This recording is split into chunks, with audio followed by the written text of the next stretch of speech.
हरि ओम।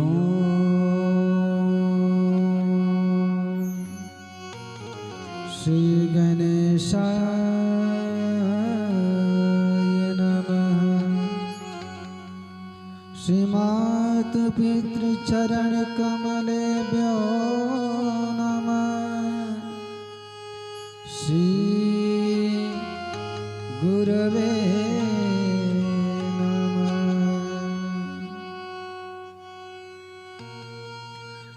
सच्चिदानंद रूपाय विश्वोत्पत्त्यादि Hathaway तापत्रय विनाशाय श्री कृष्णाय वयं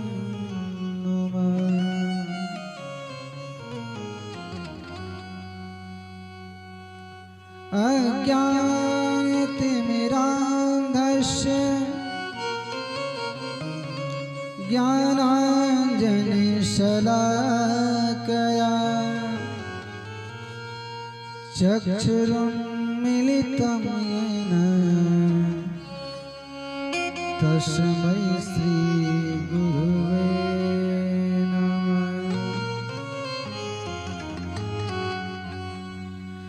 नारायणं नमस्कृत्य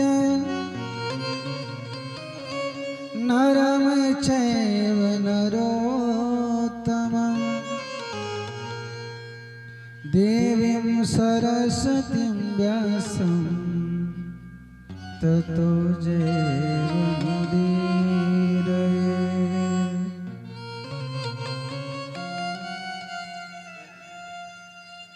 सिया मांडवी उर्मिला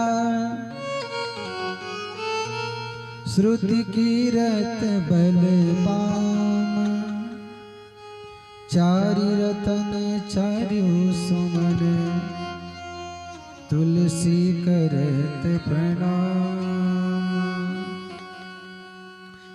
जय जय श्री राधा रमन जय जय नवल किशोर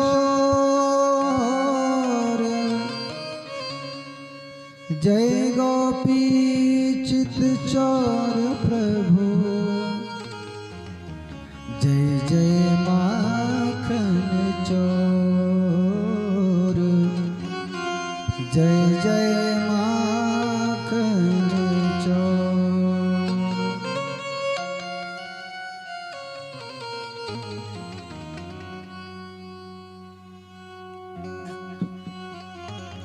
अखिल ब्रह्मांड नायक परात्पर पार ब्रह्म परम कृपालु जगनियंता जगदाधार करुणालय वर्णालय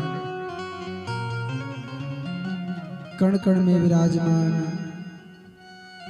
यशोदानंद नंदन मेरे परम आराध्य श्री बालकृष्ण प्रभु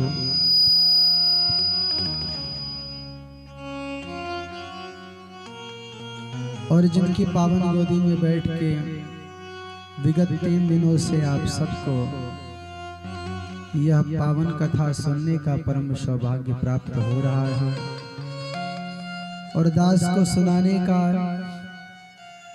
ऐसी काली मैया जिनकी कृपा अपने भक्तों पे सदैव बनी रहती है। काशी जिनके त्रिशूल पे स्थित है ऐसे देवाधिदेव बाबा भोलेनाथ जी महाराज भगवान की कथा जिन्हें बहुत प्रिय है, जो भगवान को बहुत प्रिय हैं, ऐसे अनंत बलवंत हनुमंत लाल जी महाराज और जिनकी कृपा मात्र से जीव के जीवन में इस दास के जीवन में बोलने की क्षमता आई, ऐसे गुरुदेव भगवान के चरणों में गायत्री नंदन का कोटि कोटि प्रणाम। ठाकुर जी की बड़ी मंगलमय कृपा और उस कृपा के परिणाम स्वरूप विगत 3 दिनों से यह अमृत की वर्षा आप सबके मध्य हो रही है।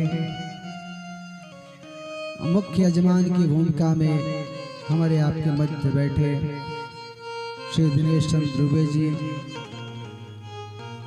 जिनकी देखरेख में यह कार्यक्रम बड़ी ही सुंदर व्यवस्था के साथ अपनी विश्राम बेला की तरफ आगे बढ़ रहा है।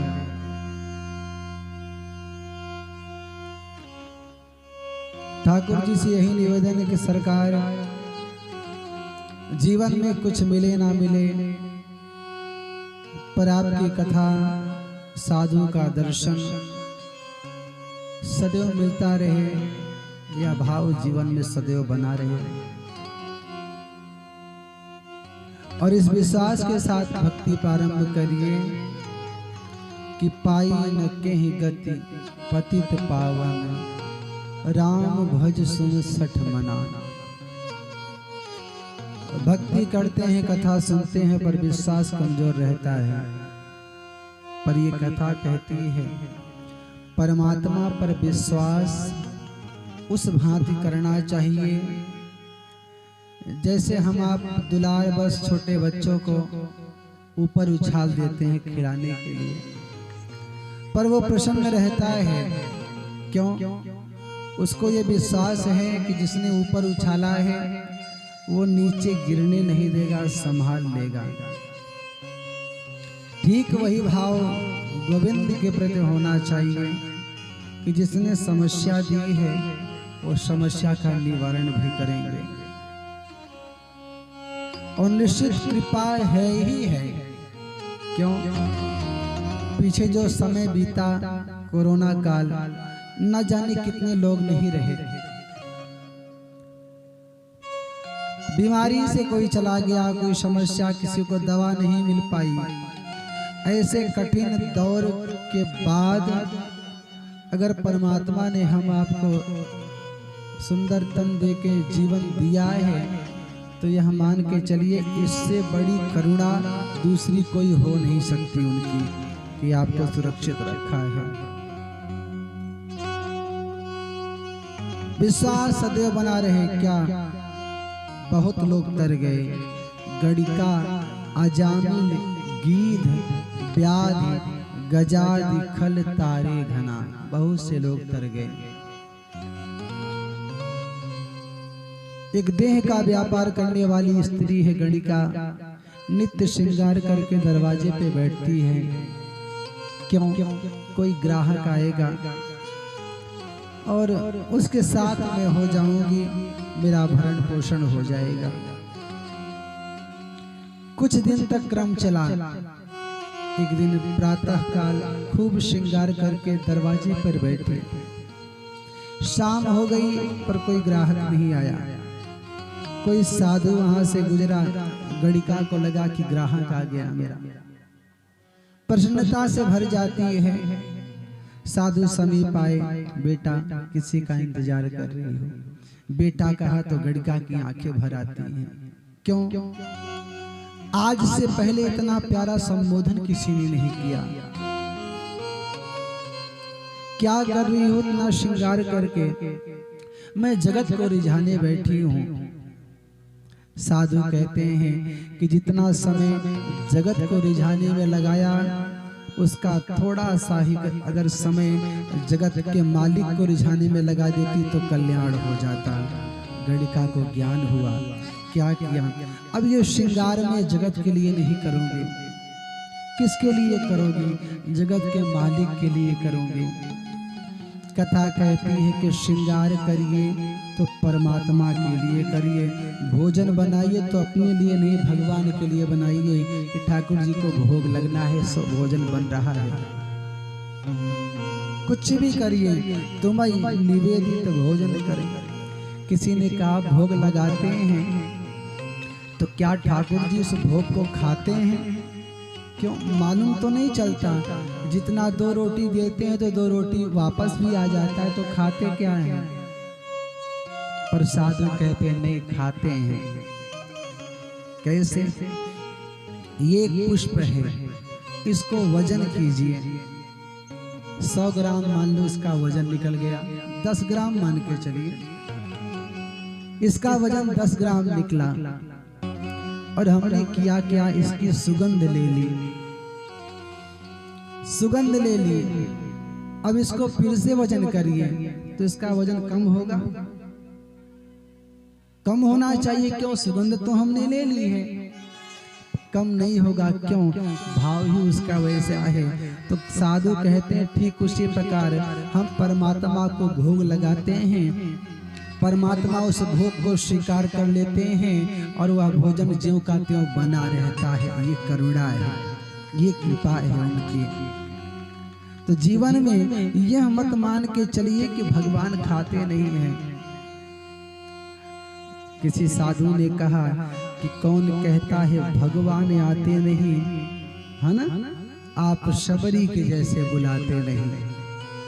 भाव तो बना के देखिए, वो तो खड़े हैं। भगवान कहते हैं भक्त एक कदम हमारी तरफ बढ़ाए, मैं 60 कदम बढ़ाकर उसको थाम लेता हूँ।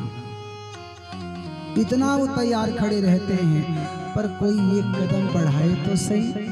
समस्या यही है, एक कदम कोई बढ़ाना नहीं चाहता और फिर ये बात आती है मन में कि कोई कृपा नहीं होती, कोई भगवान नहीं होते। तो भक्ति बड़ी कठिन है, बड़ी कठिन है। डगर पनघट की मटकी संभालोगे नहीं तो टूट जाएगी, गिर जाएगी। इसलिए संभालना पड़ता है मन को, मन को बार बार संभालिए। मन ये, क्योंकि ये मन ही बड़ा चंचल है, मन से ज्यादा चंचल कोई वस्तु नहीं है। आप यहाँ बैठे हैं, मन है यहाँ की कोई गारंटी नहीं है। कुछ का मन होगा, कुछ का मन नहीं होगा। घर छोड़ के आई हैं, पता नहीं गैया को कुछ खाने को मिला कि नहीं, बच्चा रो रहा होगा कि नहीं, हम तो चले आए हैं यहाँ। सरकार कहते हैं कि मन चढ़ा दीजिए, उनको मन अर्पण कर दीजिए। फल मिठाई ये सब अर्पण करने की आवश्यकता नहीं है, पर कठिन वही है। साधु कहते हैं परमात्मा का मिलना कठिन नहीं है, भगवान का मिलना कठिन नहीं है, कठिन है हमारा सरल होना। जिस दिन हम सरल हो गए उस दिन वो मिल जाएंगे, ये विश्वास मान के चलिए। बार बार मन को समझाइए, एक दिन नहीं रोज समझाइए। क्या पाई न कहीं गति पतित पावन, राम भज सुनु सठ मना पाई न।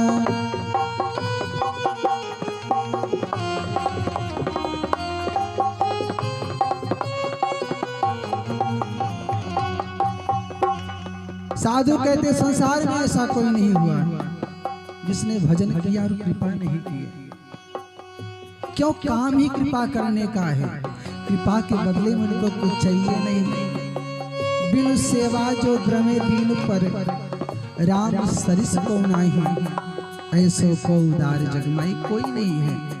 विश्वास मान के चलिए बस। गड़िकाया जा मिल गीत व्याधि, गजादि खल तारे गना। गड़िकाया जा मिल गीत व्याधि, गजादि खल तारे गना।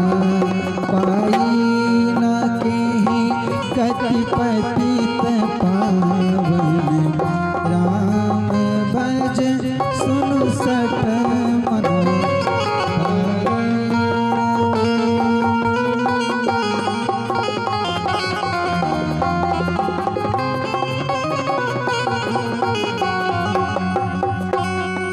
साधु कहते हैं कि पाना कठिन नहीं है, कठिन है हमारा सरल होना। जिस दिन हमारे जीवन में सरलता आ गई वो मिल जाएंगे। आइए, बातें बहुत सी हैं, कहना बहुत कुछ है। आज सरकार का जन्मोत्सव है। पावन आपके इस नगर में सरकार आज अवतार लेंगे। बड़ा सुंदर उत्सव होगा आज। आइए 2 बार भगवान नाम संकीर्तन के साथ वाणी को शुद्ध करते हैं और फिर जैसी ठाकुर जी की इच्छा होगी भाव से कथा होगी। श्री कृष्ण गोविंद हरे मुरारी, हे नाथ नारायण वासुदेव। कृष्ण गोविंद हरे मुरारी,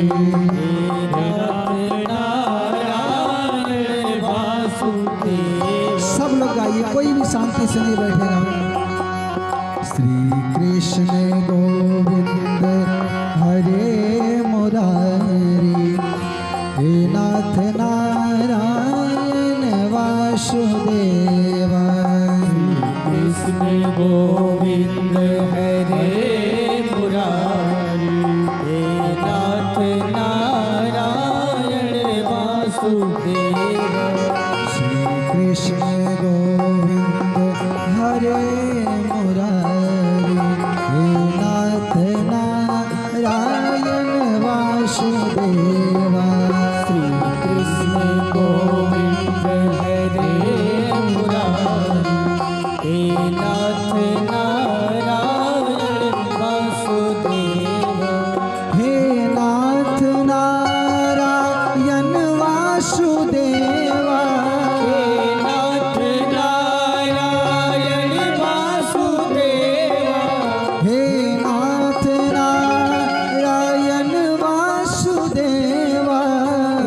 नाथ नारायण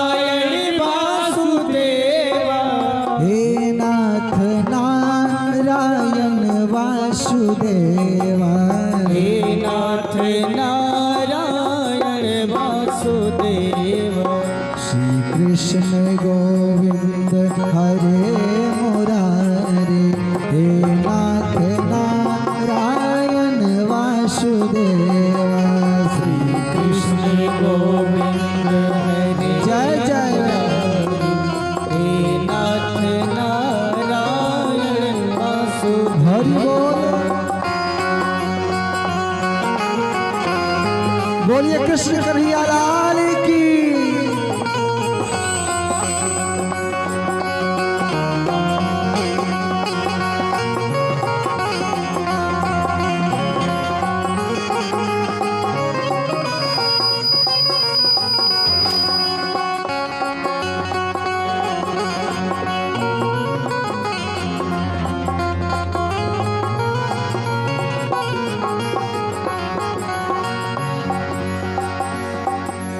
गोविंद मेरी यह कामना है, गोविंद मेरी यह प्रार्थना है। गोविंद मेरी यह प्रार्थना है। गोविंद मेरी यह प्रार्थना है। भूलो नहीं नाम कभी तुम्हारा, बोलो कभी नाम कभी तुम्हारा। गोविंद मेरी यह कामना है। गोविंद मेरी यह कामना है। भूलो नहीं नाम कभी तुम्हारा, बोलो नहीं नाम कभी तुम्हारा। निष्काम होके मैं दिन रात गाऊं, निष्काम होके मैं दिन रात गाऊं। हे नाथ नारायण वासुदेव। श्री कृष्ण गोविंद हरे मुरारी, जय जय हे नाथ नारायण वासुदेव। राधे।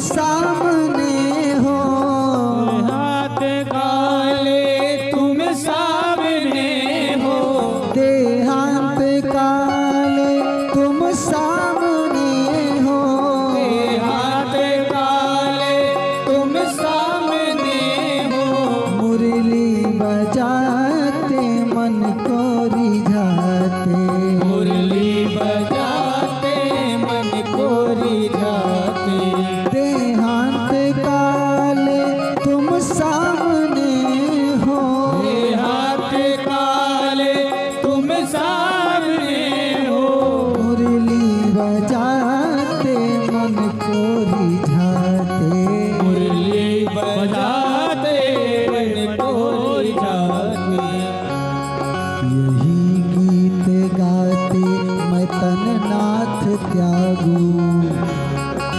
गाते मैं तन नाथ त्यागो, यही गीत गाते मैं तन नाथ त्यागू, यही गीत गाते मैं तन नाथ त्यागो, हे नाथ नारायण वासुदेवा, हे नाथ नारायण वासुदेवा, श्री कृष्ण गोविंद हरे मुरारी, हे नाथ नारायण वासुदेवा, श्री कृष्ण गोविंद हरे मुरारी, जय जय नाथ नारायण वासुदेवा, हे नाथ नारायण वासुदेवा, हे नाथ नारायण वासुदेवा, हे नाथ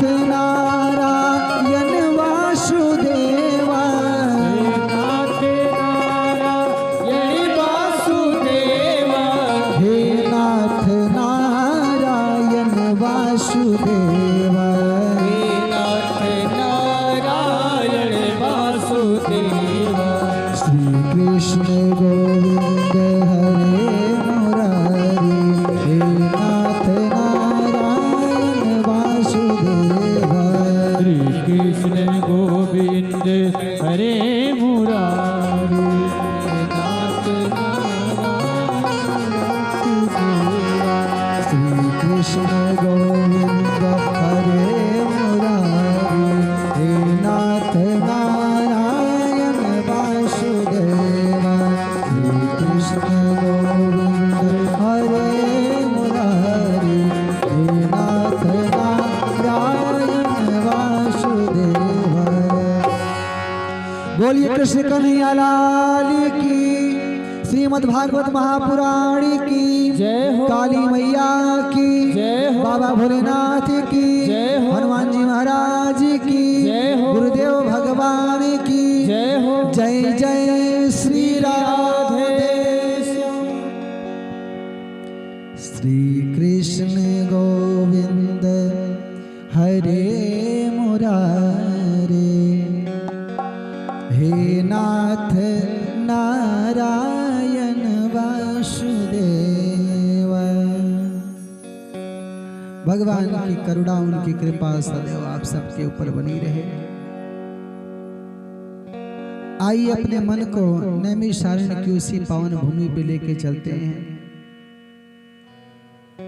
जहां सूत जी सौनकाद 88,000 ऋषियों को भगवान की पावन कथा सुना रहे हैं और गंगा किनारे सुखदेव स्वामी राजा परीक्षित को कथा सुना रहे हैं। मैत्रेय जी विदुर जी को कथा सुना रहे हैं और आपकी इस पावन भूमि पे हम आप सबको कथा सुना रहे हैं। ये परंपराएं अनवरत चलती रहती हैं। कभी कोई वक्ता बनता है, कभी कोई श्रोता बनता है। भाव सदैव जीवन में बना रहे कि कथा सुनने को मिलती रहे। माध्यम कोई भी हो, वक्ता कोई भी हो, मतलब कथा से होना चाहिए। जैसे राम जी को मनाने भरत जी जाते हैं तो कुछ रथ पे सवार होके जाते हैं। कुछ राजकुमार घोड़े पे सवार हैं, कुछ पैदल जा रहे हैं, माताएं पालकी में सवार होकर जा रही हैं। ये भिन्नता है। भरत जी लेटते हुए जा रहे हैं। भरत से पूछा गया कि साधन अलग अलग है, ये भिन्नता। तो भरत जी कहते हैं कि साधन भले ही अलग अलग हैं, पर प्रसन्नता ये है कि सबके सब राम के पास जा रहे हैं। भाव जीवन में सदैव ये होना चाहिए, लक्ष्य सदैव एक होना चाहिए।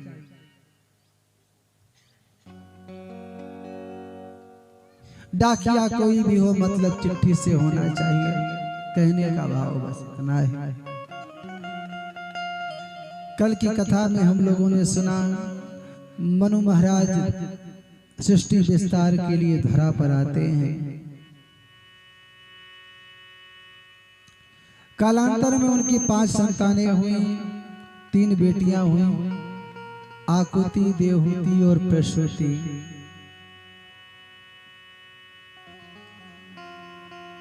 दो बेटा हुए, प्रियव्रत और उत्तानपाद।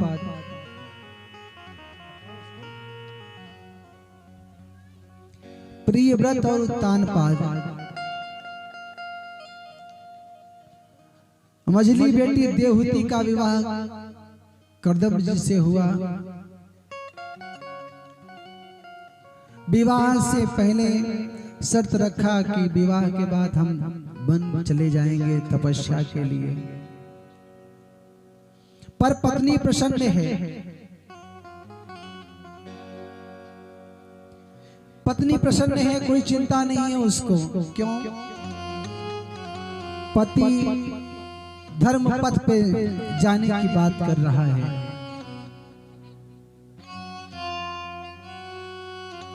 कथा कहती है कि धर्म पथ पर जाने के लिए जो विवश करे, जो धर्म पथ का मार्ग दिखलाए, उससे बड़ा कोई मित्र नहीं। और जो भगवान की कथा से उनकी भक्ति करने से विरोध करे, दूर करे, उसके जैसा कोई शत्रु जीवन में नहीं मिलता है। साधु कहते हैं कि जाके प्रिय न राम वैदेही, तजिए ताहि कोटि वैरी सम, यद्यपि परम स्नेही। कोई कितना भी अपना खास क्यों ना हो, अगर उसको भगवान प्रिय नहीं है, भगवान की कथा प्रिय नहीं है, तो उसका त्याग करना भी एक धर्म है। किसी ने त्याग किया, हाँ संख्या बहुत है। कौन? तजेउ पिता प्रहलाद, विभीषण बंधु भरत महतारी, बलि गुरु तजेउ कंत ब्रज बनितन, भई मुद मंगलकारी। बहुत लोगों ने त्याग कर दिया। कथा संदेश देती है कि भजन करने से अगर कोई रोके तो कोई कितना भी अपना क्यों ना हो, उसका त्याग करना भी एक धर्म होता है। जीवन में इसका भी चिंतन स्मरण होते रहना चाहिए।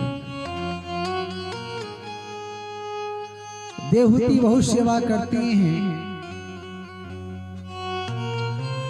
जवानी से बुढ़ापा आ जाता है, पति की सेवा करते करते। पति समाधि में है, समाधि एक दिन टूटी। पत्नी की सेवा से पति बहुत प्रसन्न हो जाता है। कर्दम जी बहुत प्रसन्न हुए। देवी क्या चाहिए? संतान की इच्छा है, पर जीवन तो चला गया है, कोई बात नहीं। ऐसी करुणा करी साधु ने कि फिर जवानी आ जाती है। कामत विमान पर सवार करके बहुत वर्षों तक विहार करते हैं। कालांतर में उनकी 9 बेटियां होती हैं,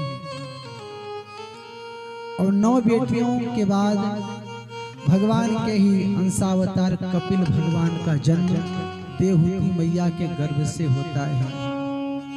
कथा संदेश क्या देती है कि भगवान तब आते हैं जब जीवन में 9 प्रकार की भक्तियों का आगमन हो जाता है। 9 बेटियां हुई तो ये बेटियां नहीं, साधु कहते कि 9 प्रकार की भक्तियों ने जन्म लिया, तो पीछे पीछे भगवान भी आ गए। 9 में से किसी के जीवन में एक प्रकार की भी भक्ति आ जाती है, तो भगवान कहते हैं उस जीव को मैं स्वीकार कर लेता हूँ। 9 हुए कहीं जिनके होई, नारी हो, पुरुष हो, जीव हो, कैसा भी हो, उसको मैं स्वीकार कर लेता हूं। प्रसूति का विवाह दक्ष प्रजापति से हुआ। उनकी छोटी बिटिया सती हुई। सती ने शिव के प्रेम में अपने तन का त्याग कर दिया। कथा संदेश क्या देती है कि जिस जगह पर पति का सम्मान ना हो, पत्नी को ऐसे स्थान का परित्याग कर देना चाहिए।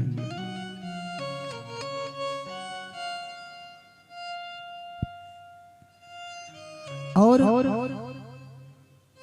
इन सब की चर्चा हम लोगों ने कल सुनी। उनके दो पुत्र हैं, प्रियव्रत और उत्तानपाद।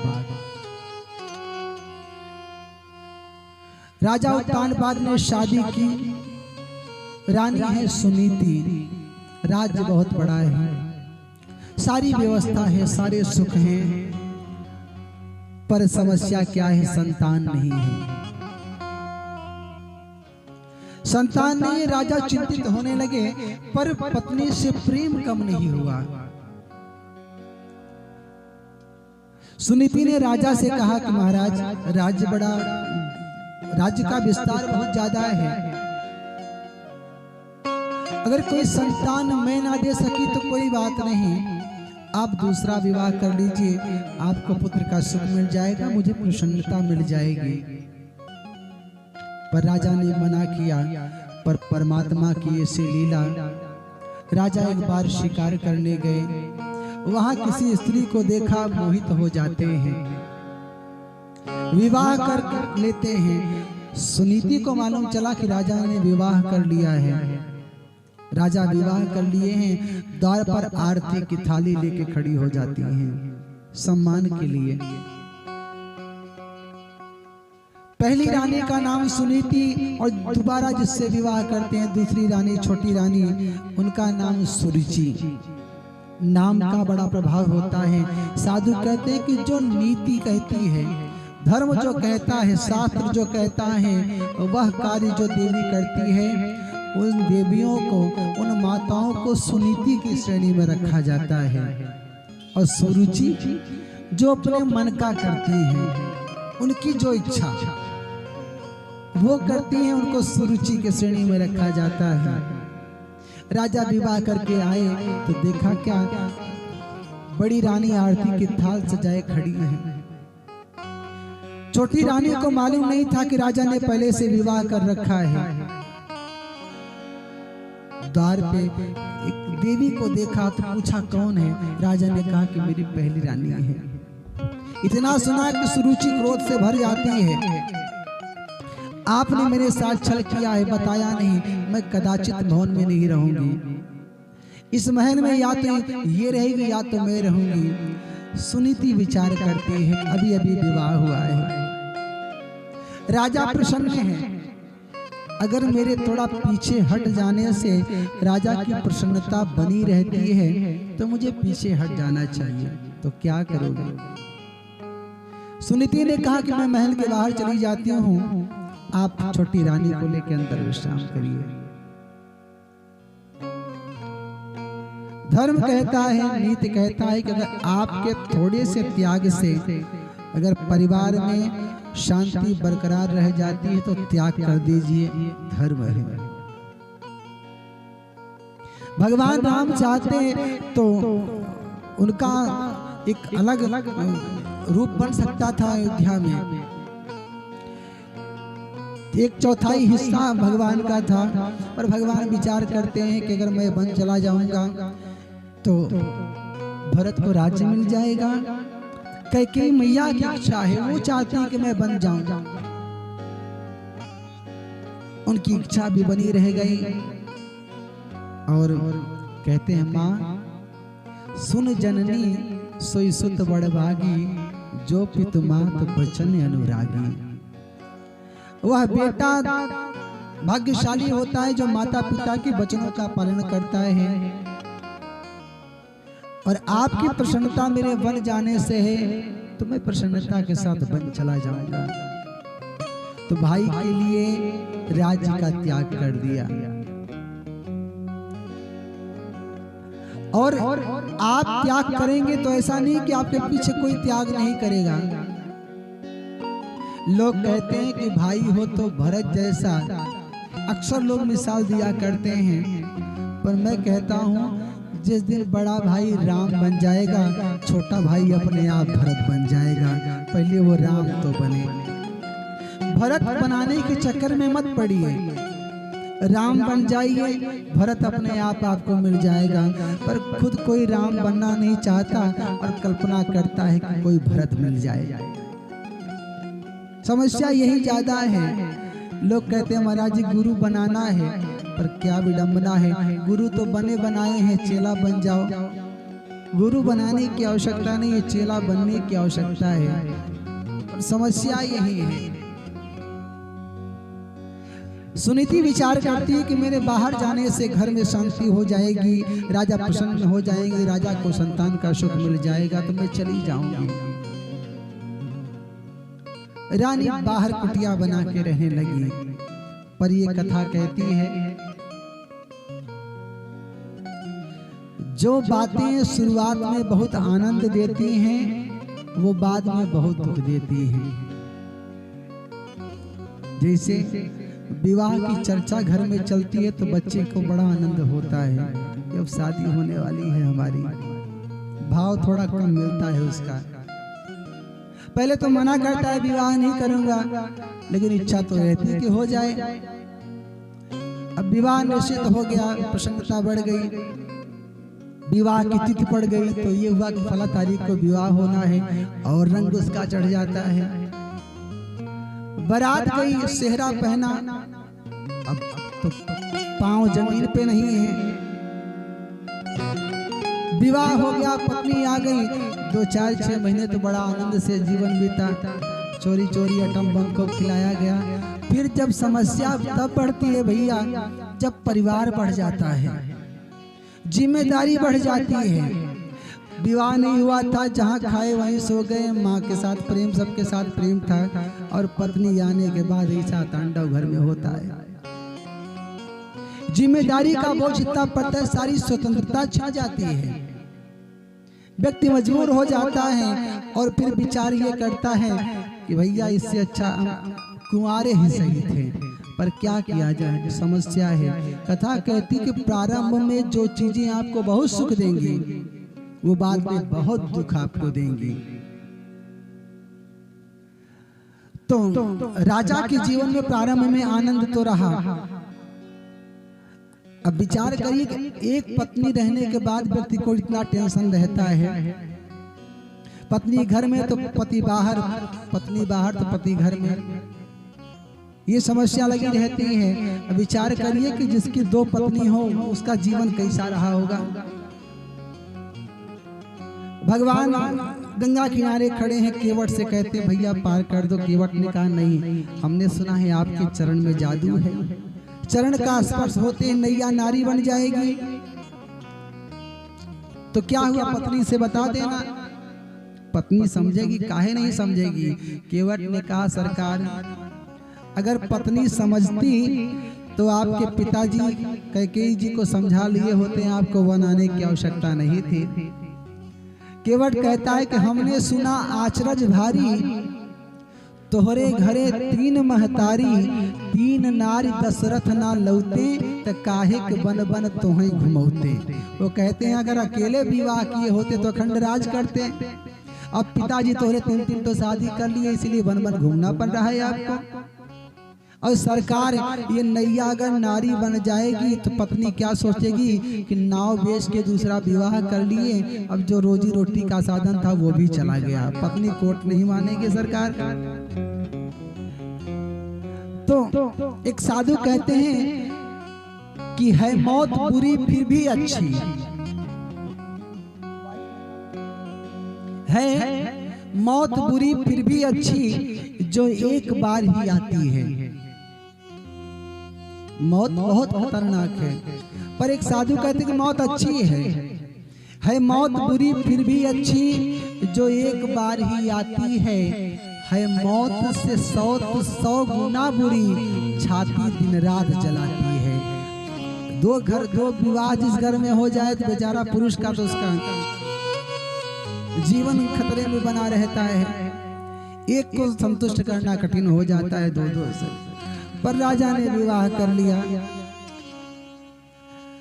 व्यक्ति पश्चाताप भी बहुत होता है, गलती का पछतावा होता है, पर समय बीतने के बाद राजा को पश्चाताप हुआ कि मैं नाहक विवाह कर लिया। पर परमात्मा की ऐसी लीला, एक दिन राजा रानी से थोड़ा झगड़ा हो गया। राजा महल के बाहर सुनीति की कुटिया पे आते हैं। सुनीति राजा की बड़ी सेवा करती हैं। स्वभाव बड़ा अच्छा है रानी का, नीति के मार्ग पर चलती हैं। धर्म क्या कहता है, नारी धर्म पति देव न दूजा। एक स्त्री का धर्म क्या है, उसका पति सर्वस्व है। करे जब भगवती पार्वती विदा हो रही थी तो माँ ने शिक्षा दी बिटिया को कि बेटी करे सदा शंकर पद पूजा, पति के चरणों की सेवा करना, पूजा करना। क्यों? नारी धर्म पति देव न दूजा। स्त्री का सबसे बड़ा धर्म यही है, पति के चरणों की सेवा करना।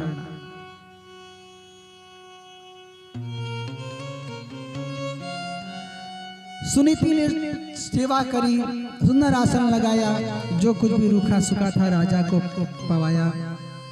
राजा रो रहे हैं, पर सुनीति ने समझाया कि ईश्वर की लीला है। उन्होंने ये दिल लाया है तो जरूर कुछ ना कुछ अच्छा सोचा होगा। आप परेशान मत हो, रानी का स्वभाव थोड़ा अलग है, पर धीरे धीरे उसका भी स्वभाव अच्छा हो जाएगा। साधु का स्वभाव होता है कि व्यक्ति की बुराइयों पे ध्यान ना दे। जो बुराइयों पे ध्यान दे वो समझिए कि उसका स्वरूप अच्छा नहीं हो सकता। एक होता है विवेकी, एक होता है परम विवेकी। जाग बलि के मुनि परम विवेकी। तो विवेकी पुरुष वह है जो किसी के गुण को भी देखे और अवगुण को भी देखे। पर ये कथा कहती है परम विवेकी वह पुरुष है जो किसी के अवगुण को ना देखे, उसके गुण को देखे, वह परम विवेकी पुरुष है। राजा सुनीति के यहाँ विश्राम करते हैं।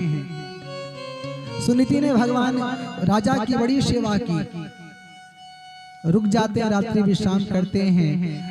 सूत जी शौनकाद 88,000 ऋषियों को और सुखदेव स्वामी राजा परीक्षित को कथा सुनाते हुए कहते, राजन उसी रात्रि सुनीति के गर्भ में बालक ध्रुव का आना हो जाता है। और ईश्वर जब कृपा करते हैं तो हर तरफ से कृपा करते हैं। जा पर कृपा राम कर होई, ता पर कृपा करे सब कोई। सुनीति के गर्भ में बालक आया और उधर सुरुचि के गर्भ में भी एक बालक का आगमन हो जाता है। राजा एक संतान के लिए परेशान थे, पर ईश्वर ने ऐसी करुणा की, ऐसी कृपा की कि राजा के घर में दो लाला का जन्म हो जाता है। सुनीति के लाला का नाम ध्रुव रखा जाता है और जो सुरुचि रानी है उनके बच्चे का नाम उत्तम रखा जाता है। समय का चक्र, ध्रुव को महल में प्रवेश वर्जित था। माँ ने ध्रुव से कभी ये नहीं बताया कि तेरे पिता कौन है। ध्रुव बार बार पूछते, माँ मैं खेलने जाता हूँ। सबके पिता अपने बच्चों को बुलाने आते हैं, सब अपने पिता की चर्चा करते हैं, मेरा पिता कौन है। माँ ने बताया नहीं, क्यों? सुरुचि का स्वभाव अच्छा नहीं है। पिता की जानकारी हो जाएगी, ध्रुव पिता के पास जाएंगे, सुरुचि अपमान कर देगी, बालक का हृदय टूट जाएगा, पीड़ा होगी, कष्ट होगी, इसलिए बताया नहीं। एक दिन ध्रुव खेलने गए, किसी ने ध्रुव से कह दिया कि जो यहाँ के राजा हैं वही तुम्हारे पिता हैं। ध्रुव बहुत प्रसन्न हो गए, माँ से मिलने नहीं गए, माँ से पूछने नहीं गए, सीधा महल में चले जाते हैं। महल में गए तो क्या देखें, राजा सिंहासन पर बैठे हैं। ध्रुव दौड़ के सिंहासन पर पिता की गोदी में बैठना चाहे, सुरुचि ने ध्रुव का हाथ पकड़ के सिंहासन से नीचे धक्का दे दिया। ध्रुव की छोटी अवस्था, घुटने में चोट लग जाती है। सुरुचि कहती है कि वहां अगर बैठना चाहते हो तो जाके तपस्या करो, तपस्या करो, भगवान प्रसन्न हो। भगवान प्रसन्न हो तो भगवान से वरदान मांगना, क्या कि तेरा जन्म मेरे गर्भ से हो। अगर मेरे गर्भ से तेरा जन्म नहीं होगा, जब तक मेरे गर्भ से तेरा जन्म नहीं होगा, उस गोदी में बैठने का अधिकार तुझको नहीं मिलेगा। क्यों? तू अभागन का बेटा है। वहां जो सौभाग्यशाली होता है उसका बेटा बैठता है। छोटी सी अवस्था, ध्रुव को बड़ी पीड़ा, बहुत रो रहे हैं कि दासी ने सुनीति से कहा कि छोटी रानी ने बालक ध्रुव को बहुत भला बुरा कहा, बहुत रो रहे हैं। दासी ने बताया, माँ विचार में पड़ गई कि बालक को समझाया किस प्रकार जाए। विचार कर रही थी, तभी ध्रुव का आना हो जाता है। ध्रुव को माँ गले से लगा लेती है। क्या बात है माँ, मैं पिता की गोदी में बैठने गया, छोटी माँ ने मुझे धक्का दे के भगा दिया। वो कहती है तू अभागन का बेटा है। बेटा, छोटी माँ सही कहती है। मैं कब अपने आप को भाग्यशाली कहा? मैंने अपने आप को, मैं तो अभागन हूँ। माँ ने सही, और क्या कहा? छोटी माँ ने कहा कि अगर गोदी में बैठना चाहते हो, पिता की तपस्या कीजिए, परमात्मा को प्राप्त करिए, परमात्मा से वरदान मांगिए। इतना सुना कि आंखें तो भरी थी सुनीति की। ध्रुव को कंठ से लगा के कहती, बेटा तू मुझसे पिता का परिचय पूछ रहा था, पर धन्य है तेरी छोटी माँ जिसने तुझे जगत पिता का परिचय करवा दिया। तो पिता के चक्कर में मत पड़, जगत पिता को पाने की चेष्टा कर। क्या करूं माँ, जैसा जैसा तेरी छोटी माँ ने कहा है ठीक वैसा कर। छोटी सी अवस्था ध्रुव की, ये कथा संदेश क्या देती है? परमात्मा को पाने का जो मार्ग है वो बचपन का मार्ग है। बुढ़ापे में भजन नहीं, प्राय ये एक धारणा बन गई है क्या भजन बुढ़ापे में होगा, पर नहीं। साधु कहते हैं कि भजन करो भरी जवानी में, बुढ़ापा किसने देखा है? क्या गारंटी कि बुढ़ापा आएगा ही आएगा? और बुढ़ापा आएगा तो हो सकता है कि आंखों से दिखना कम हो जाता है, कानों से सुनाई देना कम हो जाता है, व्यक्ति अच्छे से बोल नहीं कर पाता, बातचीत नहीं कर पाता। बचपन में साधु कहते हैं हम परमात्मा को पुष्प चढ़ाते हैं, तो जो खिले हुए फूल रहते हैं उन्हीं को चढ़ाते हैं। मुरझाए फूल पुष्प को हम परमात्मा के चरणों में अर्पण नहीं करते। साधु कहते हैं कि हम आप भी उनके बनाए हुए पुष्प हैं। जब तक स्वस्थ हैं, जब तक जवानी है, जब तक आंखों से अच्छा दिखाई दे रहा है, कानों से अच्छा सुनाई दे रहा है, वाणी अच्छे से बोल पा रही है, ऐसी अवस्था में खुद को गोविंद के चरणों पर समर्पित कर दीजिए, कल्याण हो जाएगा। बुढ़ापे का इंतजार ना कीजिए। ध्रुव बचपन से भक्ति के भगवान मिले, मीरा ने बचपन से भक्ति करी भगवान मिले, प्रहलाद ने बचपन से भक्ति करी भगवान मिले, शबरी बचपन से भक्ति करी भगवान मिले, पार्वती छोटी अवस्था है, उर्धरि उमा प्राणपति चरना, जाई विपिन लागी तप करना। छोटी सी अवस्था है, तप करने जाती हैं। कथा संदेश क्या देती है कि भजन की जो उम्र है वो बचपन की उम्र है। व्यक्ति विचार करता है कि हम बड़े हो रहे हैं, हम जन्मदिन मनाते हैं, बच्चा हमारा आज 4 साल का हो गया, बड़ा हो गया, पर सत्य क्या है कि उसकी आयु से 4 वर्ष कम हो गए, बड़ा नहीं, वह छोटा हो रहा है, आयु कम हो रही है उसकी। प्रसन्नता का विषय नहीं है, ये पछतावा का विषय है कि जब इतना समय बीत गया तो भजन नहीं हो पाया। ये कथा कहते हैं, ये कथा मृत्यु को महोत्सव में परिवर्तित करने के लिए श्रीमद् भागवत की कथा गाई जाती है। परीक्षित को श्राप लगा कि 7 दिन के अंदर मृत्यु हो जाएगी। ये श्राप परीक्षित को नहीं लगा है, ये श्राप हम सबको लगा है। क्यों? 7 दिन के भीतर ही जन्म होता है और 7 दिन के भीतर ही व्यक्ति की मृत्यु हो जाती है। तो श्राप सबके सिर पे सवार है, तो करना क्या है? 7 दिन के अंदर ही जब जीवन की लीला विश्राम लेनी है, तो जिस तरह परीक्षित ने राज्य का त्याग कर दिया और गंगा किनारे बैठ के भजन कर रहे हैं, आप गंगा किनारे मत जाइए, घर में ही रहिए, पर भजन की जो व्यवस्था है उसको एक दिशा दे दीजिए, भजन चालू कर दीजिए, यही सबसे बड़ी आपकी तपस्या हो जाएगी।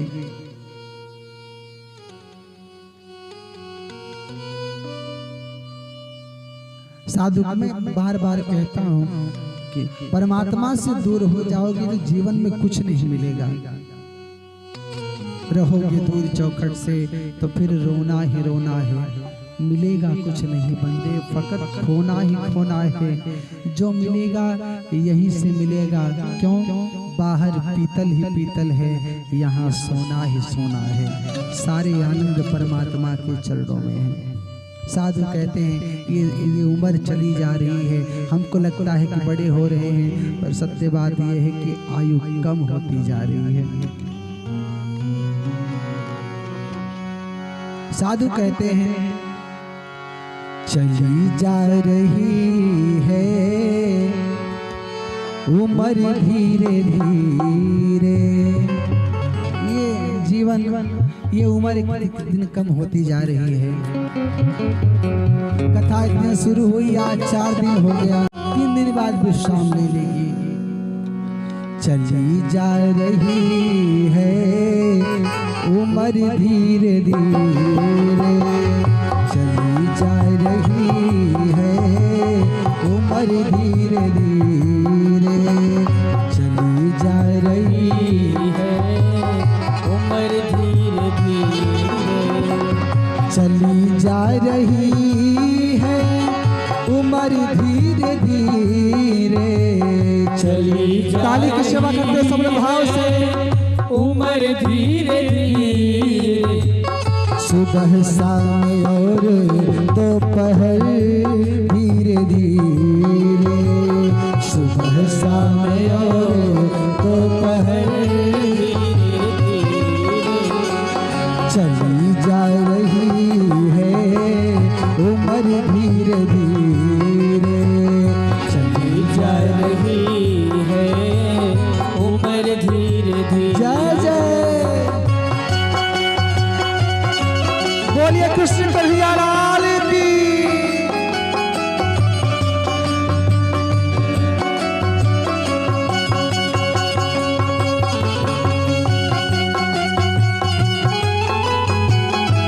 जय जय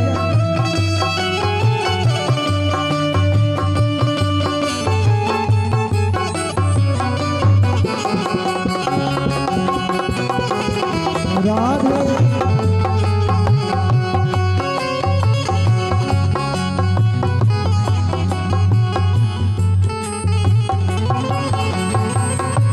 बचपन भी बीता जवानी भी बीती, बचपन भी बीता जवानी भी बीती, बचपन चला गया जवानी चली गई। गई कैसे? बचपन बीता खेल कूद में भरी जवानी सोया, आया बुढ़ापा फिर तो सोचे क्या पाया क्या खोया। बचपन भी बीता जवानी भी बीती, बचपन भी बीता गाइए सब भाव से।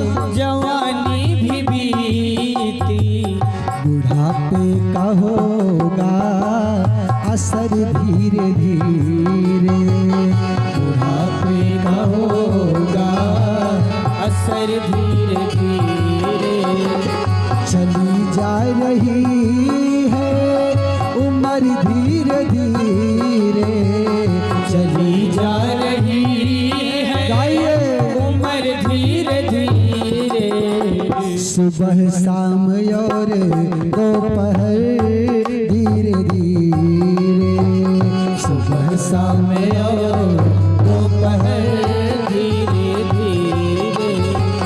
चली जा रही है उम्र धीरे धीरे।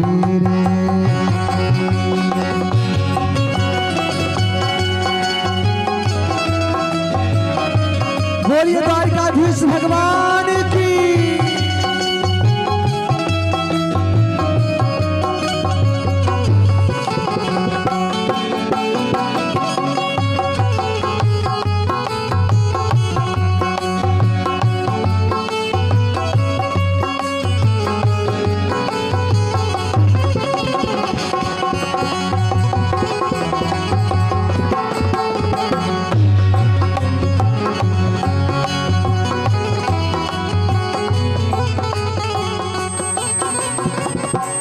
उमर ढली तो मालूम कैसे चला, हुए कैसे उजेले गिरे दांत तेरे, हुए कैसे उजेले गिरे दांत तेरे। बाल सफेद होना चालू हो गया तो समझिए कि अब भजन करिए। पर समस्या क्या है, बाल सफेद हुआ मार्केट से डाई आ जाती है, काले हो जाते हैं।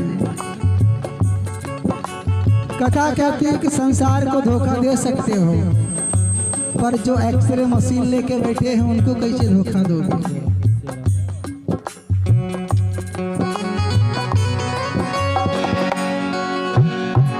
हुए कैसे उजेले गिरे दांत तेरे, हुए कैसे उजेले गिरे दांत तेरे। बाल सफेद हो गए और समस्या देखिए। हेलो, बाल सफेद सबसे पहले कान के पास होते हैं। ये भी लीला देखिए, क्यों वो कान में कुछ कहते हैं क्या कि काले पीले धंधे कर दो, सफेदी का जीवन जिए, भजन करिए। पर हम अनदेखा कर देते हैं, पर अनदेखा नहीं करिए, क्यों, समय कम है। हुए कैसे उजेले गिरे दांत तेरे, हुए कैसे उजेले गिरे दांत तेरे।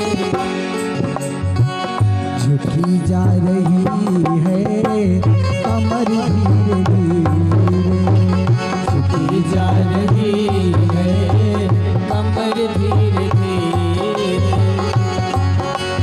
जय जय।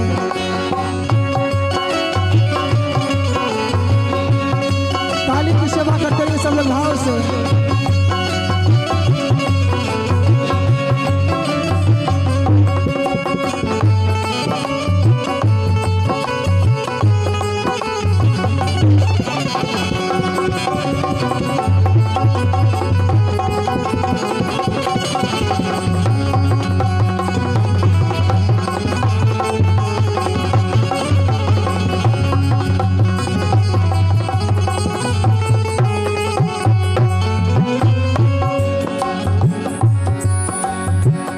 अगर चाहते हो जो कल्याण अपना, अगर चाहते हो जो कल्याण अपना। साधु कहते हैं अगर चाहते हो कि कल्याण हो जाए तो करना क्या है। अगर चाहते हो जो कल्याण अपना, अच्छा कौन कौन चाहते कल्याण हो जाए, दोनों हाथ ऊंचा करके। सब चाहते हो जाए, चाहते हैं सब हो जाए, पर करना कोई नहीं चाहता। समस्या यही है, तो करना क्या है। ताली बजा के सब लोग दोनों हाथ ऊंचा करिए। तो कर लो हरि का भजन धीरे धीरे, लो हरि का भजन धीरे धीरे।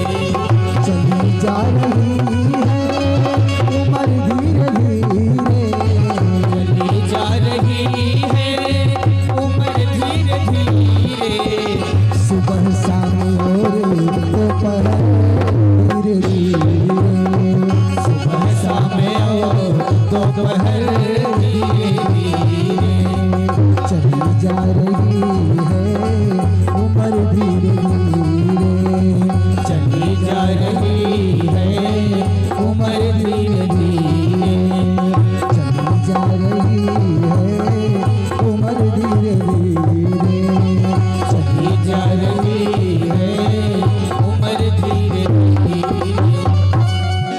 बोलिए कृष्ण कन्हैया लाल की जय हो। श्रीमद् भागवत महापुराण की जय हो। जय जय श्री राधे। अगर चाहते हो जो कल्याण अपना तो कर लो प्रभु का भजन धीरे धीरे। साधु कहते धीरे धीरे भजन करिए। क्यों? अचानक से बड़ी हुई श्रद्धा बहुत दिन तक रुकती नहीं है। धीरे धीरे कोई काम होगा तो हो जाएगा। जो करते रहोगे भजन धीरे धीरे तो मिल जाएगा वो सजन धीरे धीरे। धीरे धीरे छोटी अवस्था है तो कि भजन करने निकल पड़ते हैं। मालूम नहीं कि भजन कैसे किया जाएगा, भगवान को कैसे पाऊंगा, कोई जानकारी नहीं, निकल पड़ते हैं। ये कथा कहती है परमात्मा उस जीवात्मा को मिलते हैं जिस जीवात्मा को पहले कोई महात्मा मिलते हैं। तो निकले तो रास्ते में नारद जी मिल गए। परीक्षा लेना चाहे क्या कि वैराग्य पक्का है कि नहीं। कई बार वैराग्य बड़ी जल्दी जग जाता है पर ज्यादा दिन चल नहीं पाता। जैसे घर में खटर पटर भई तो ये हुआ कि अब घर छोड़े चले कहीं भजन करेंगे। चल पड़े, स्टेशन पे बैठे तो बच्चे की याद आई, नाती पोता है उनकी याद आई। तो अपने आप को समझाने लगता है इंसान कि जहाँ चार बर्तन है खटर पटर लगी रहती है। दो चार बात किसी ने बोल दिया कोई बात नहीं, अरे हम चले जाएंगे तो बच्चा किसके पास सोएगा, किसको खिलाएंगे, किसको दुलार प्यार करेंगे। तो घर की याद आई तो लौट के चले आए। साधु कहते कि ये मरकट बैराग है, बंदर वाला बैराग्य है जो फट से चढ़ता है और फट से उतर जाता है। ये बैराग्य ठीक नहीं है। नारद जी परीक्षा लेने आए किसकी? ध्रुव की। ध्रुव से कहते हैं कि बेटा तुम्हारी खेलने कूदने की उम्र है, इस उम्र में बच्चों को मान सम्मान का ध्यान नहीं देना चाहिए। कोई दो थप्पड़ मार दे छोटा बच्चा रोने लगता है और कोई दो चार चॉकलेट दे दे तो प्रसन्न हो जाता है। आपको मान अपमान का इतना मन में मलाल नहीं रखना चाहिए। और बेटा तुम जिनको पाने के लिए वन में जा रहे हो उनको पाने के लिए न जाने कितने वर्षों से कितने साधु समाधि लगाए बैठे हैं, नहीं मिल पाए उनको, तुमको कैसे मिल पाएंगे। और बेटा जिसके भाग्य में सुख लिखा रहता है सुख मिलता है, जिसके भाग्य में दुख लिखा रहता है दुख मिलता है। तो जो मिलना था सो मिल गया, घर लौट जाओ। बड़ा सुंदर उपदेश देते हैं। कितना सुना तो ध्रुव जी कहते हैं कि महाराज क्या छलनी में जल को रोका जा सकता है? नारद जी ने कहा नहीं। ध्रुव कहते हैं कि महाराज आपके वचन बहुत अच्छे हैं, आपके उपदेश बहुत अच्छे हैं, पर मेरी सौतेली माँ के वचन से मेरा हृदय छलनी हो गया है। ये उपदेश वहां रुक नहीं पा रहे हैं, मैं क्या करूं? तो क्या चाहिए? बस करुणा करके ये बताइए कि वो मिलेंगे कहाँ पे और कैसे मिलेंगे, क्या मुझे मिल जाएंगे? इतना जब नारद जी ने सुना तो विचार करते हैं कि श्रद्धा पक्की है, अटूट श्रद्धा है, भाव प्रबल है, तो क्या किया जाए? नारद जी ने ध्रुव जी को मंत्र दिया, क्या? ओम नमो भगवते वासुदेवाय। इसका जप करिए। जप करने से क्या होगा? वो प्रसन्न हो जाएंगे, मिल जाएंगे। कहाँ? नारद जी ने कहा कि वृंदावन में वो अनवरत विचरण करते हैं। संतों की ऐसी मान्यता कि आज भी वृंदावन में यमुना किनारे गोविंद विचरण करते हैं। ऐसी एक कथा आती है, एक साधु है वहां के माधव दास, वो गोविंद से नित्य यमुना किनारे मिलते हैं। एक दिन मिले तो क्या देखा कि कन्हैया उदास है। माधव दास ने पूछा क्या बात है, उदास क्यों हो? गोविंद कहते हैं कि उदासी उसको बताई जाती है जो उदासी दूर करने का काम करे।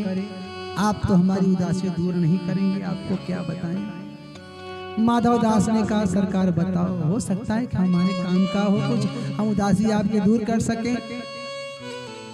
इतना कहा तो भगवान ने कहा कि बहुत दिन हो गया है हमको चोरी किए हुए, हमारा चोरी करने का मन है। इतना सुना तो माधव दास कहते देखो भैया आप बड़े हो गए हो, बचपन की आदत अब छोड़ दो। इतना सुना तो गोविंद फिर नाराज हो गए, फिर उदास हो गए। अच्छा चोरी करने का मन तो जाके चोरी कर लो, पर समस्या यही है क्या ग्वाल बाल तो अब है नहीं, और चोरी अकेले होती नहीं है, तब कम से कम 2 लोग तो चाहिए ही चाहिए। वैसे ज्यादा लोग चाहिए पर 2 लोग भी मिल जाएं तो काम हो जाएगा। 2 लोग क्या करेंगे, एक देखता रहेगा कि कोई आ तो नहीं रहा है और दूसरा चोरी करेगा। अब माधव दास परेशान कि हम ठहरे साधु, अब जो काम जीवन में नहीं किया है वह काम करने के लिए ये बोल रहा है, पर भैया प्रेम है। माधव दास ने कहा चुराना क्या चाहते हो, क्या चुराना चाहते हो?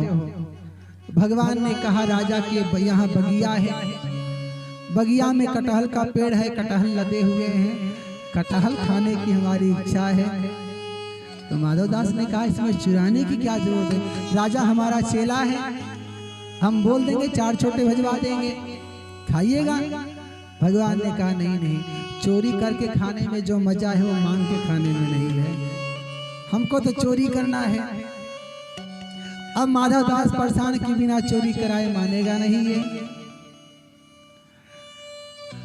भगवान से कहते तो करना क्या है, रात में जब सब सो जाएं तब चलना है चोरी करने। अब भगवान को लेके माधव दास को लेके भगवान कटहल की बगिया की तरफ बढ़े। द्वारपाल रखवाली कर रहे थे बगिया की, कोई तोड़े ना। सबसे छुपते छुपाते भगवान बगिया में प्रवेश कर जाते हैं। माधव दास जी को लेके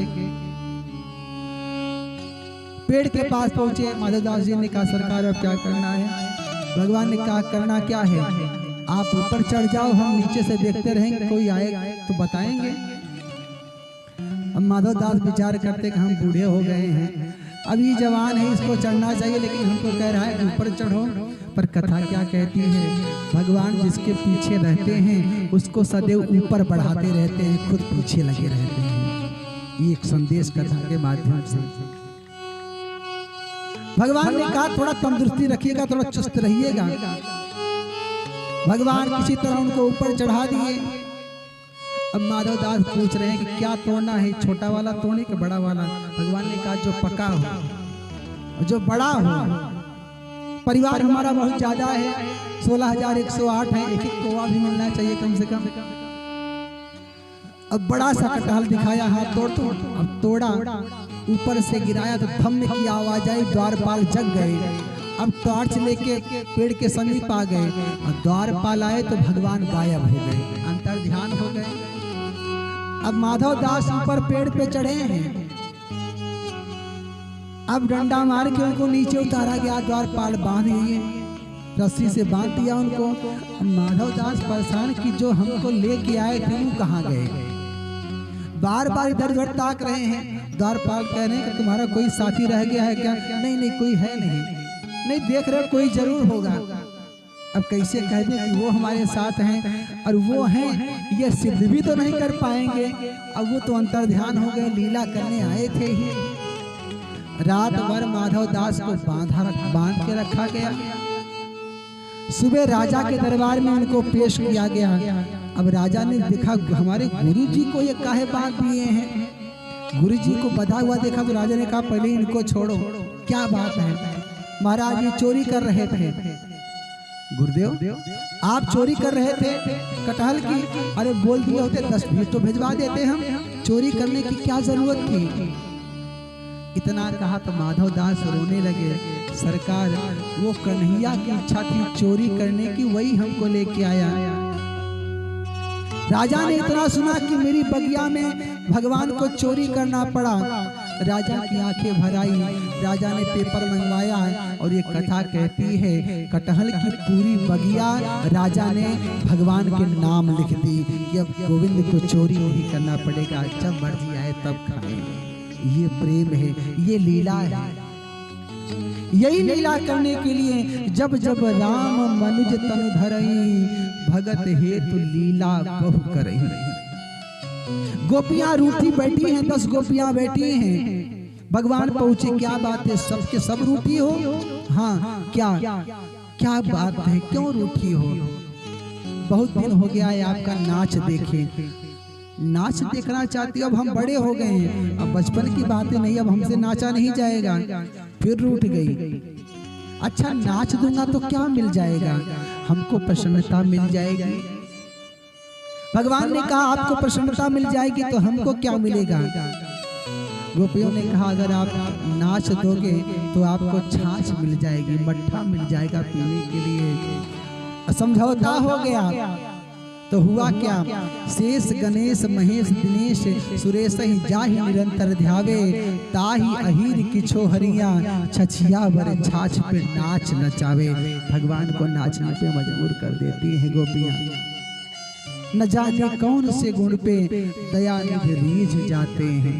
ये प्रेम, ये करुणा है उनकी। नारद जी ने मंत्र दिया भजन करो, कहाँ? वृंदावन में। वृंदावन में भजन करने आते हैं। अब देखिए भजन कैसे हो रहा है। ध्रुव जी पहले महीने में 3 दिन में 1 दिन बैर खा के भजन करते हैं, उपवास करते हैं, तपस्या करते हैं। 3 दिन में 1 दिन बैर खाते हैं। दूसरे महीने में तपस्या करते हैं कि 6 दिन में 1 दिन पत्ता खाकर भजन करते हैं। तीसरे महीने में 9 दिन में 1 दिन जल पीकर भजन करते हैं। चौथे महीने में 12 दिन में 1 दिन वायु सांस लेके भजन करते हैं। और हम आप 1 दिन व्रत रहते हैं तो कितना कुछ खाते हैं, और फिर भी दिन भर बोलते रहते हैं कि आज हमारा उपवास है, आज हम व्रत हैं। अन्य दिन तो लोग कम खाते हैं, उपवास के दिन लोग ज्यादा खाते हैं, फिर भी बोलते रहते हैं कि आज हम उपवास हैं, व्रत हैं। ये व्रत ठीक नहीं है। अगर व्रत करना है तो पूरे विचारों का व्रत कर लीजिए। जीवन में कोई गलत कार्य नहीं करेंगे, ये संकल्प करके कोई व्रत प्रारंभ कर दीजिए, कल्याण हो जाएगा।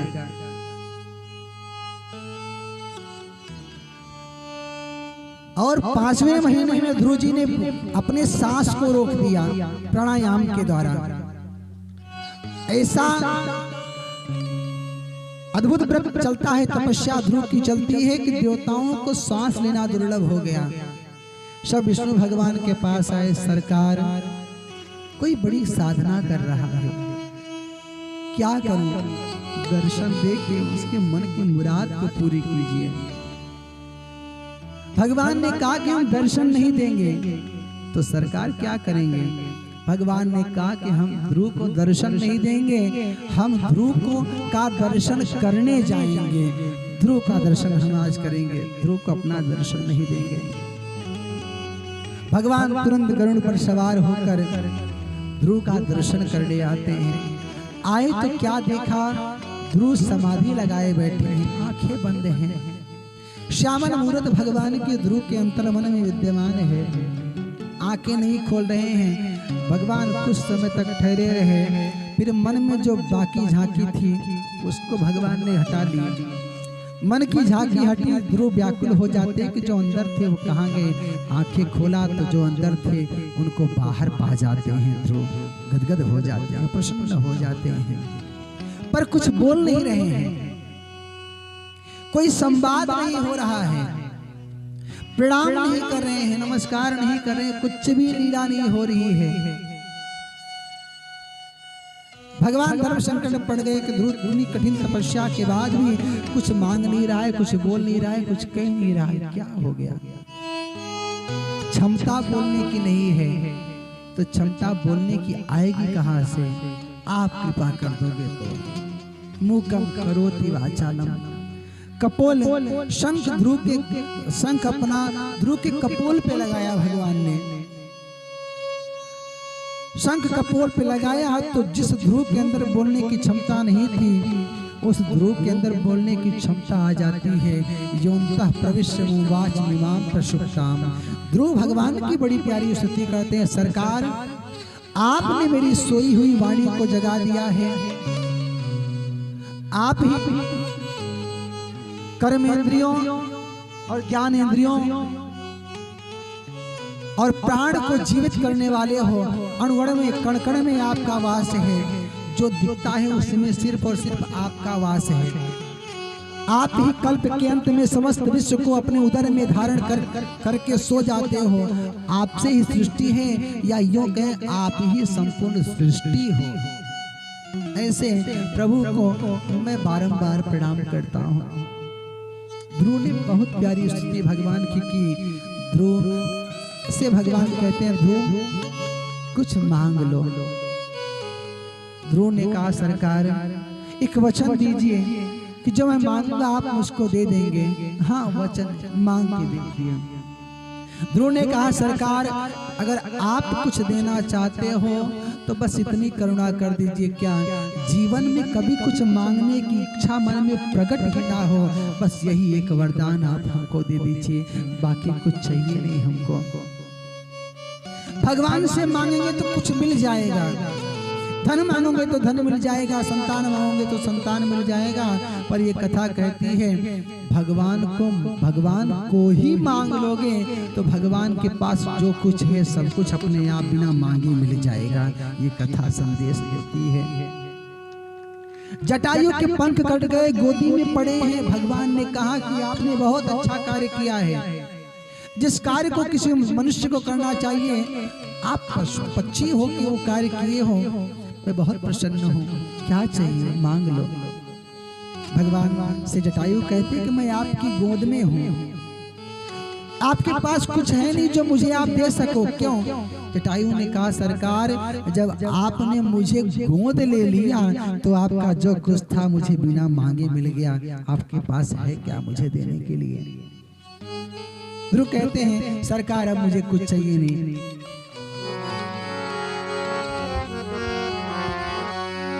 अब कछु नाथ न चाहिए मोरे, अब कुछ नाथ न अब कछु नाथ न चाहिए मोरे हो। अब कुछ नाथ ताली की सेवा करते सब लोग भाव से। चाहिए मोरे। अब कछु नाथ न चाहिए मोरे, अब कछु नाथ न चाहिए मोरे। सब लोग गाइए। अब कछु नाथ न चाहिए मोरे, अब कछु नाथ न चाहिए मोरे। दीन दयाल अनुग्रह तोरे हो। दीन दयाल अनुग्रह तोरे। ओ दीन दयाल अनुग्रह तोरे। दीन दयाल अनुग्रह तोरे। ओ श्री राम जय राम जय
कछुनाथ न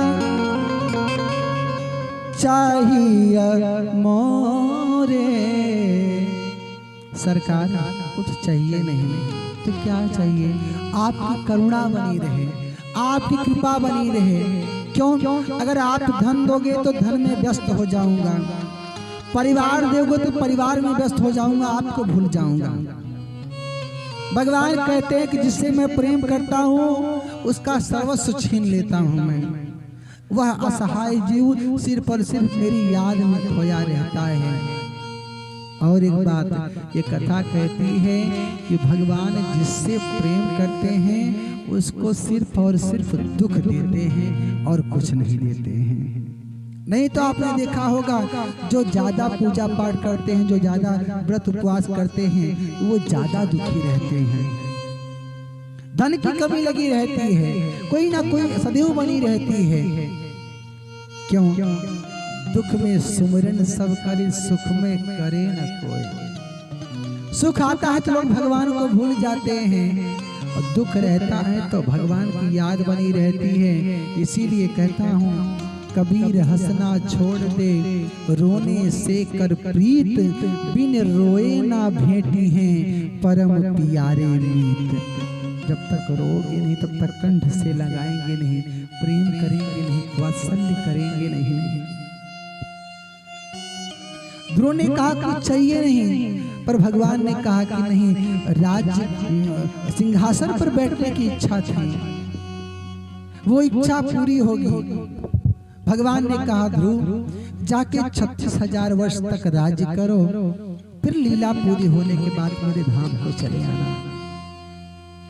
ध्रुव लौट के आए तो जिस माँ ने अपमान किया था, जिस माँ ने हाथ पकड़ के सिंहासन से नीचे गिरा दिया था, वही माँ आरती की थाली लिए ध्रुव की प्रतीक्षा में खड़ी थी। कथा क्या कहती है कि जा पर कृपा राम कर होई, ता पर कृपा करे सब कोई। जगत रूठे सो रूठे, परमात्मा को मनाने के चक्कर में लगे रहो। क्यों? वो मान जाएंगे तो रूठा जगत अपने आप मान जाएगा।